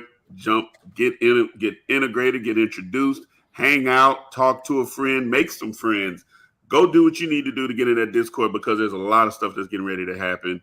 And again, we're rebuilding, and this is an exciting time. We can't do it without you. Come and be a part of what we got going on. Join the Discord, subscribe, sign up to the YouTube, the Kick, the whatever, wherever you see OTR, wherever you see all five of us, shout out, our Flomi's not here right now, but anywhere you see all five of us, or you see Trey's amazingly tanned face, or you see Vinny, whatever he got going on, you see I'm beautiful. So, whatever it is, what it is. Or you may see Ferd with his China and Venom hanging behind him every time we see him. You're going to see us. So, okay. So just keep coming, come hang out, enjoy yourself, kick back, drink something, eat something. I would say smoke something, but it ain't that kind of party. But do you? Speaking of that China, one 5-piece place setting of this old school China is worth like $700. No joke. Dude, Oh, okay. I remember. Do you remember when someone posted the Corning cookware shit? Yeah. Was that me? Like people were.